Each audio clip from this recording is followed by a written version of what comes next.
Tu ne penses peut-être pas souvent à la gravité, mais elle a une influence sur tout ce que nous faisons. C'est elle qui fait que les objets tombent au lieu de s'envoler. Elle nous maintient sur Terre. Nous ne finissons pas dans l'espace à chaque fois que nous sautons. Mais pour les physiciens, ça ne s'arrête pas là. Elle est pour eux une énigme dont la résolution nous aidera à comprendre le fonctionnement de l'univers. Ils cherchent donc à percer ses secrets. Qu'a-t-elle de si mystérieux? Nous allons voir ça. Nous en avons beaucoup appris sur la gravité grâce au légendaire Isaac Newton. C'est lui qui a théorisé le premier la loi de la gravitation. Il nous a appris que deux objets dans l'univers ne peuvent pas ne pas être attirés l'un par l'autre. Un peu comme s'il s'agissait d'amoureux secrets. L'intensité de cette attraction dépend de deux facteurs. La taille des objets, c'est-à-dire leur masse, et leur proximité. Mais voilà ce qui est intéressant. La gravité n'est pas seulement une danse entre deux objets. C'est toute une chorégraphie complexe. Prenons l'exemple du système solaire. Le Soleil joue le rôle principal. Son attraction gravitationnelle maintient toutes les planètes sur leurs orbites. Mais chaque planète a aussi sa propre gravité, et elle tire sur le Soleil et même sur ses voisines. Quelques centaines d'années plus tard, un autre héros, Albert Einstein, a beaucoup fait avancer les choses. Il a décrit la théorie de la relativité générale. Selon Einstein, la gravité n'est pas une simple force. En réalité, elle courbe et déforme le tissu de l'espace-temps. Imagine un monsieur muscle assis sur une plaque de caoutchouc. La plaque se plie et se courbe sous son poids. Les petits objets qui se trouvent à proximité ne peuvent pas s'empêcher de rouler vers le bodybuilder. Même si les courbes de l'espace-temps ne sont pas visibles pour nous, nous pouvons constater l'effet qu'elles ont sur les objets. Être attiré par la gravité, c'est comme être pris dans un tourbillon. L'objet attiré se met à descendre en spirale, comme une pièce de monnaie dans ces machines à sous que l'on trouve dans les boutiques pour touristes. Il peut aussi se déplacer gracieusement, en cercle, comme une bicyclette dans un vélodrome. Et la gravité est la force primordiale de notre univers. Sans elle, il n'y aurait pas d'étoiles, pas de galaxies, rien. Mais d'où vient-elle?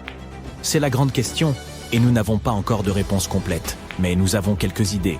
Tout d'abord, nous savons que la gravité est plus qu'une simple caractéristique de l'espace. C'est une force qui rassemble les choses.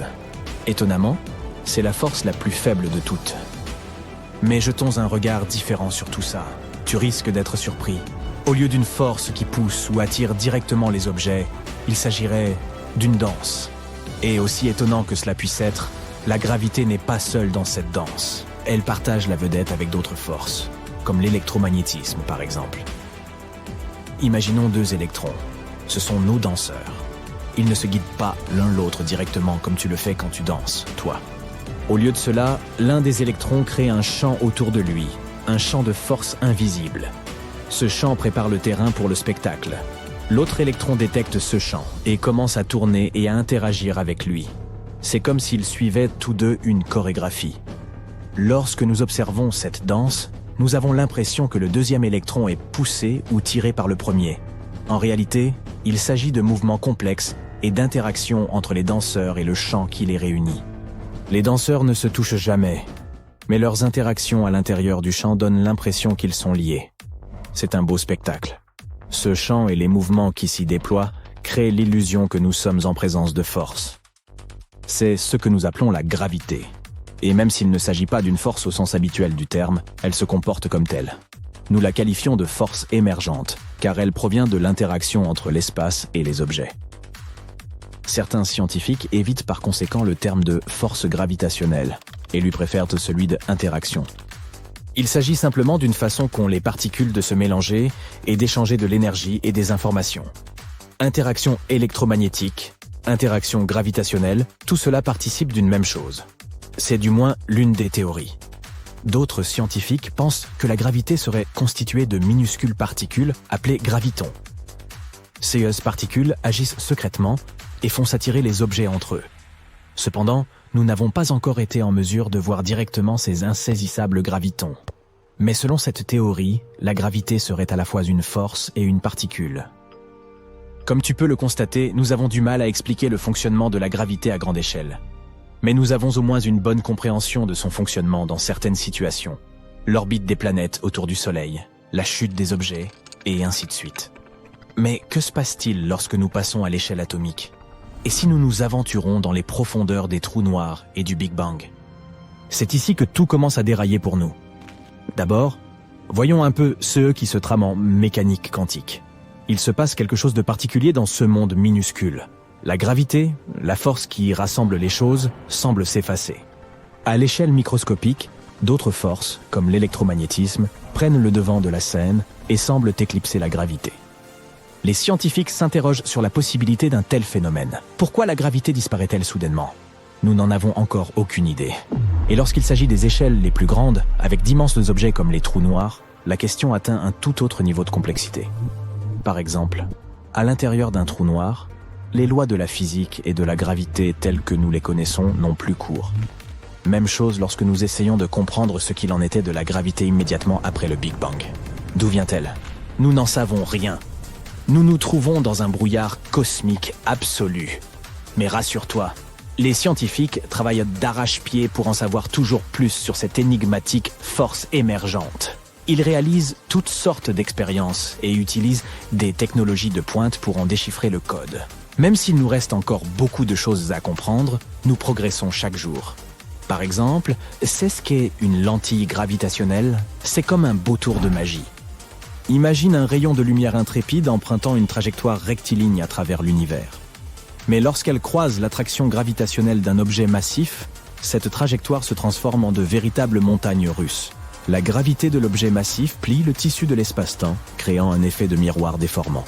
Notre courageux rayon lumineux se voit courbé et tordu autour de l'objet massif, suivant une trajectoire nouvelle et inattendue. Mais en changeant de trajectoire, la lumière nous révèle aussi des merveilles lointaines et cachées qui nous seraient autrement restées invisibles. La lumière peut grossir, déformer ou multiplier l'image des objets lointains. Ainsi, tout ce qui jouait à cache-cache avec nous devient soudain visible, comme les trous noirs. Il existe également quelque chose d'incroyable, les ondes gravitationnelles. Einstein avait prédit leur existence il y a des décennies. Mais ce n'est que récemment que nous avons eu confirmation. Pour les scientifiques, il s'agit là d'une avancée considérable. Ces ondes sont comme les échos d'événements cosmiques cataclysmiques, tels que la collision de trous noirs massifs ou la naissance des étoiles. Comme un caillou qui tombe dans l'eau lisse d'un étang, ces grands événements provoquent un effet d'ondulation. Mais ce n'est pas l'eau, ici, qui ondule et se déforme, c'est l'espace-temps lui-même. Les scientifiques ont récemment mis au point un moyen d'écouter ces ondes gravitationnelles. Ils ont créé des instruments capables de les détecter. Ces instruments, appelés interféromètres, sont comme des oreilles très fines qui écouteraient les vibrations subtiles de l'univers. Une chose est sûre, la gravité est une superstar et elle façonne notre cosmos. Imagine ceci. Dans un futur pas si lointain, tu pars en vacances dans l'espace. Et tu dois décider quels objets tu dois emmener avec toi. Mais au lieu de consulter les prévisions météo, tu ouvres ton simulateur de gravité. En effet, tu vas avoir besoin de savoir comment tous ces objets réagiront sur différentes planètes. Par exemple, tu dois emporter cette pelle en métal ou non? D'après ton itinéraire, ce sera un long, très long voyage. Tu as prévu de visiter toutes les planètes du système solaire et même quelques lunes. Mais en raison de la différence de gravité sur ces corps spatiaux, tu n'es pas sûr de l'utilité de certaines choses dont tu as l'habitude de te servir. Commençons par l'essentiel, les Tupperware. Je ne sais pas ce que font les voyageurs de l'espace, mais nous, les terriens, nous emportons nos Tupperware partout où nous allons. Cependant, si tu devais les emmener sur, disons, Mercure, ils s'envoleraient très probablement dans l'atmosphère. Ces récipients en plastique que tu utilises pour conserver tes aliments sont trop légers. Et comme la gravité sur Mercure est 2,5 fois plus faible que celle sur Terre, tu devras peut-être remplir tes récipients en plastique avant de les sortir de ton vaisseau spatial pour aller pique-niquer. Si un Tupperware pèse environ 200 grammes sur Terre, il ne pèsera qu'un quart de ce poids sur Mercure. Maintenant, si nous y mettons quelques bananes, une poignée de mini-carottes et 2 pastèques, tu pourras emporter ton récipient en toute sécurité hors de ton véhicule spatial. Il te sera juste un peu difficile de faire tenir tout ça dans un Tupperware de taille standard. Mais attends, avant de sortir, tu dois savoir que la température atmosphérique sur Mercure peut atteindre 426 degrés Celsius. Cela signifie que ton récipient en plastique va instantanément fondre dès qu'il entrera en contact avec l'air. Et tes aliments, eux aussi, seront complètement brûlés. Tu peux peut-être essayer de te munir d'un récipient en titane, cela fonctionnera. Ou alors, contente-toi des aliments spécialement conçus pour les astronautes. Et maintenant, un petit tour sur Vénus, c'est parti. Si tu devais emmener ce même récipient vide sur Vénus, ce serait comme si tu étais sur Terre. parce que Vénus est considérée comme la jumelle de notre planète. Elles ont énormément de choses en commun. Par exemple, leur taille et leur masse sont presque identiques. En ce qui concerne la gravité, voici la formule.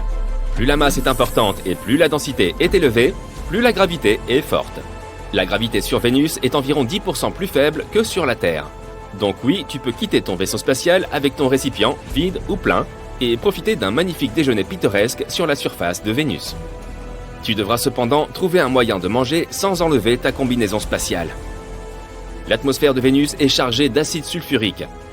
Et ça peut irriter ton nez et ta gorge et te poser des problèmes de respiration. Ou pire, bien pire. Ensuite, tu ne pourras emporter aucun objet trop léger en posant le pied sur Phobos. Et non, il ne s'agit pas d'une île grecque. Pas même d'un yaourt grec, mais c'est un nom plutôt cool, n'est-ce pas? C'est en fait l'une des lunes de Mars. Ici, même ton vaisseau spatial aurait besoin d'un peu d'aide pour se maintenir près du sol. Mettons qu'il pèse autant qu'un bus. Eh bien, n'importe quelle personne de taille moyenne pourrait le soulever d'une seule main. Parce que sur Phobos, les habitants de la Terre ne ressentiraient qu'à peine la force de gravité. Et fais très attention si tu t'amuses à sauter. Un seul bond un peu trop enthousiaste et te voilà projeté dans l'espace. Passagers du vaisseau Voyager. Veuillez ne pas sortir du véhicule. Tu t'approches de Jupiter, une géante gazeuse. Une tempête sans fin fait rage dans son atmosphère. De plus, il n'y a pas de surface solide sur cette planète, ce qui signifie bien sûr qu'il n'y aura pas d'atterrissage. Si tu regardes par le hublot, tu auras l'impression que vous vous déplacez à travers un gigantesque nuage. Mais pour les besoins de notre expérience, on va quand même faire un essai. Vas-y, lance cette balle de baseball que tu as emportée au cas où le voyage deviendrait un peu ennuyeux. Et compte le temps que la balle va mettre pour toucher la surface. Si sur Terre, ta balle tomberait à une vitesse de 9806 mètres par seconde, sur Jupiter, la même balle toucherait le sol à une vitesse 2 fois et demie supérieure. C'est parce que Jupiter est plus de 10 fois plus grande que la Terre et environ 300 fois plus lourde que notre belle planète bleue. Maintenant, si tu déplaces ton vaisseau spatial juste un peu sur le côté, vers l'une des lunes de Jupiter, Europe, la situation sera complètement différente. Si tu lances ta balle de baseball en l'air sur Europe, tu ne la reverras plus jamais. La gravité y est presque inexistante, ce qui signifie que non seulement ta balle de baseball s'envolerait instantanément, mais tu connaîtrais toi-même un sort similaire. D'un autre côté, si tu te décides quand même à t'aventurer hors de ton vaisseau spatial pour explorer le champ gravitationnel d'Europe, pourquoi ne pas essayer de soulever le véhicule spatial lui-même? Sur cette lune, un terrien ordinaire peut facilement soulever jusqu'à 450 kg, ce qui équivaut à un élan mâle adulte de taille normale. Ou tu peux soulever une formation pyramidale de 9 personnes de la même taille. À toi de choisir. Lorsque tu t'approches de Saturne, fais bien attention. Même si de loin, ses anneaux ont l'air tout à fait lisses et d'une seule pièce, de près tu remarqueras qu'ils sont en réalité faits de fragments de glace et de roches qui flottent dans l'espace. Tu ne voudrais pas abîmer ton joli vaisseau, n'est-ce pas? Il n'y a pas non plus de surface solide sur Saturne, ce qui rend là aussi l'atterrissage impossible, et l'atmosphère est pleine d'ammoniac. N'oublie pas que c'est un environnement plutôt inhospitalier pour un humain. À l'intérieur de ton vaisseau spatial, tu trouves une collection de livres de science-fiction. Assez pour remplir une étagère entière. Ensemble, ils doivent peser environ 180 kg. Oui, ça fait beaucoup de livres. Et comme si tu étais doté de super pouvoirs, tu essaies de soulever la moitié de ce poids d'une seule main. Mais devine quoi? Tu échoues. Parce que la gravité de Saturne est trop semblable à celle de la Terre. Au cas où toutes ces histoires de gravité t'auraient un peu embrouillé l'esprit, lorsque nous parlons de gravité, nous nous référons à la force avec laquelle une planète, ou tout autre corps spatial, attire les objets vers son centre. Donc, si tu as besoin d'un peu d'aide pour organiser ta collection de science-fiction par ordre alphabétique, demande à l'équipage de déplacer le vaisseau vers un corps spatial voisin dont la force gravitationnelle est plus faible. Comme Pluton, par exemple. Aujourd'hui, elle n'est plus considérée comme une planète. Juste une planète naine, et l'un des corps spatiaux les plus éloignés du Soleil. Tu auras besoin d'une combinaison spatiale extra chaude pour y aller. Pluton est glacé et sa surface est minuscule. Elle est plus petite que notre chère Lune. Mais c'est un endroit idéal pour tester ta force. Si sur Terre, il est pratiquement impossible pour une personne normale de soulever un éléphant, sur Pluton, tu pourras soulever un éléphanteau pesant environ 120 kg. Et même un éléphant de taille moyenne qui peut peser jusqu'à 900 kg. Sur le chemin du retour vers la Terre, tu t'arrêtes un moment sur Uranus. La planète la plus froide de notre système solaire a une température moyenne d'environ moins 212 degrés Celsius. Donc, si tu tentes de sortir de ton vaisseau spatial, tu gèleras avant même d'avoir fait un seul pas. Bien que la gravité sur Uranus soit assez similaire à celle de la Terre, il y a une chose qui est très différente. Le temps. Une escapade de 2 semaines sur Terre se transforme en vacances de 3 ans sur Uranus. Si tu en as marre des planètes froides, tu peux retourner voyager sur des planètes plus chaudes. Oui, Mars est sans doute plus chaude qu'Uranus. Mais sa température moyenne est quand même d'environ moins 62 degrés Celsius. Sur Terre, nous n'avons des températures aussi basses qu'au pôle Sud pendant l'hiver. Lorsque tu atterriras sur Mars, tu commenceras à te sentir à la fois léger et fort. La gravité de Mars est environ 2,5 fois plus faible que celle de la Terre. En d'autres termes, tu parviendras probablement à soulever ton propre poids sans aucune difficulté. Alors, toi qui as toujours voulu réussir à faire le poirier, tu as enfin trouvé l'endroit où réaliser ton rêve. Tu décides de sortir pour un jogging matinal pour la première fois de ta vie. Tu mets tes écouteurs et tu te prépares à quelque chose de dur et de désagréable. Mais dès que tu sors, tu ressens une extraordinaire légèreté. Au début, tu en profites et tu accélères le pas. Mais ensuite, tu réalises que quelque chose ne va pas. Tu cours trop vite et trop facilement. Tu as l'impression que tu viens de retirer un lourd sac à dos que tu transportais depuis toujours. Tu es si rapide que tu as l'impression d'avoir désormais un super pouvoir. Mais tu remarques qu'un autre athlète court aussi vite que toi. Tu vois une flaque d'eau devant toi et tu sautes par-dessus. Ton saut va si loin et si haut qu'il te semble physiquement impossible. Tu retombes sur le sol, choqué. Puis tu remarques que tu n'as aucune égratignure sur le corps et que le sol semble plus souple. Tu arrêtes la musique dans tes écouteurs et tu allumes la radio. Tous les bulletins d'information disent que la gravité sur la planète entière a diminué de moitié. C'est grâce à la gravité que nous restons sur le sol et que nous ne nous envolons pas dans le ciel. Cette force permet à notre planète de tourner autour du Soleil et à la Lune de tourner autour de nous. Les choses lourdes semblent lourdes à cause de la gravité. Et maintenant, quelque chose est arrivé au noyau de la Terre. Et la masse de la Terre a diminué. C'est la raison pour laquelle la gravité a changé. Les gens sortent avec joie de chez eux en courant et sautent 2 fois plus haut et plus loin qu'avant. Tous les objets te semblent 2 fois plus légers. Ton corps est devenu moins lourd et tu peux facilement te tenir sur tes mains. Mais tu n'as toujours pas l'impression d'être un super-héros.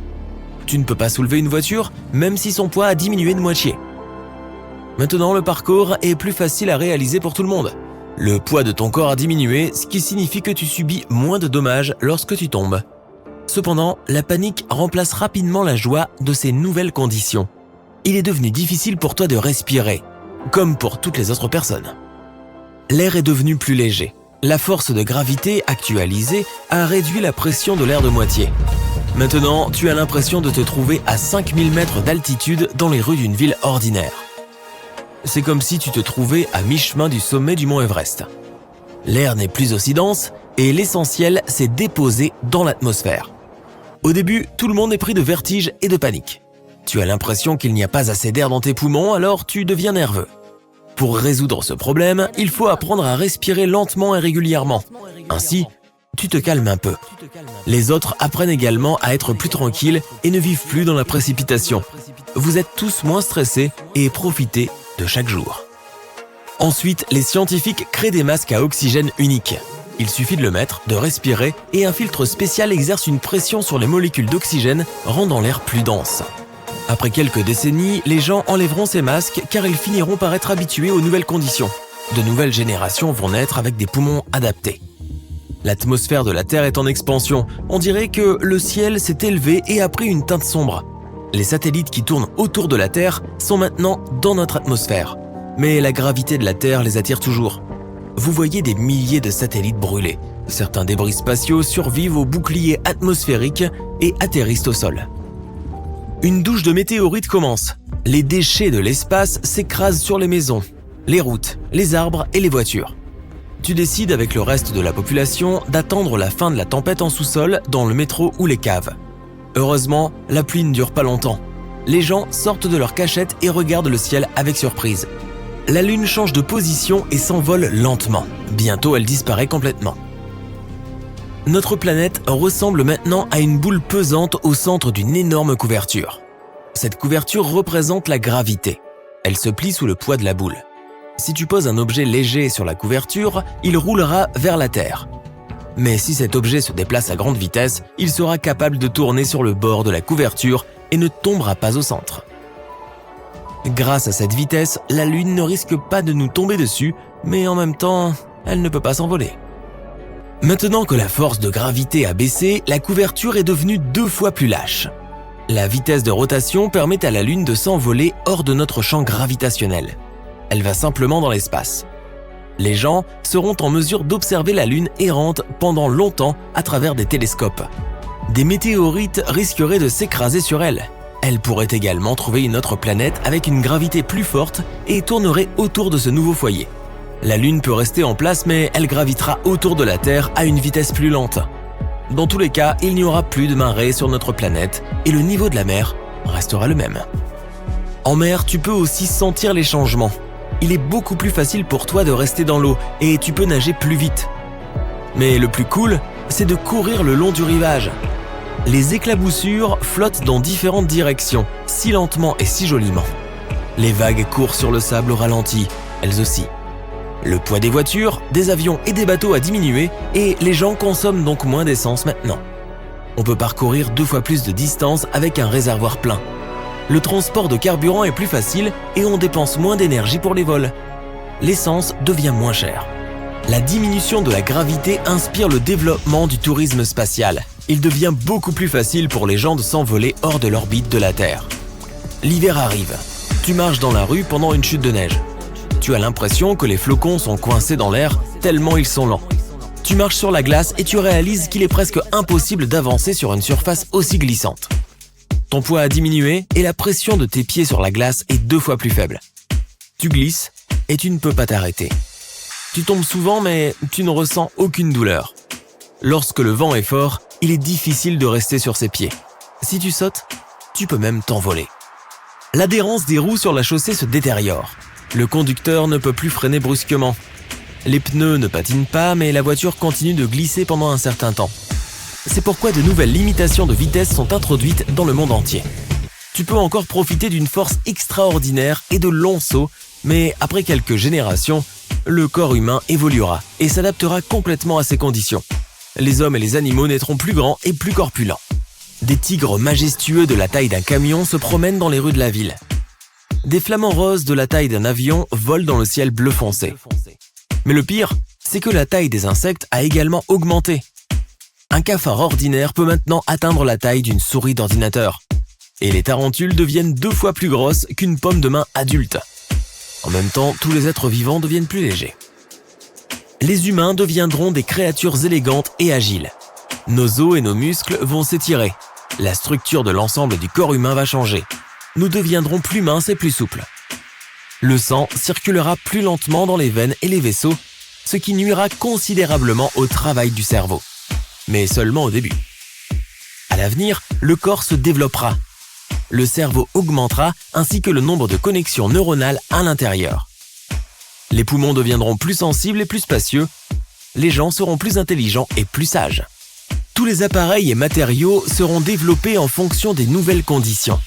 Une tasse, un crayon, une assiette, des téléphones et autres gadgets, tout deviendra plus léger et plus fragile. Si une personne ordinaire arrivait dans un tel monde, elle se sentirait comme un super-héros. Tu pourrais frapper à travers des portes et des murs légers et casser des briques avec ta main. Les nouveaux humains ne pourraient pas égaler ta puissance, mais tu leur sembleras trop petit et maladroit.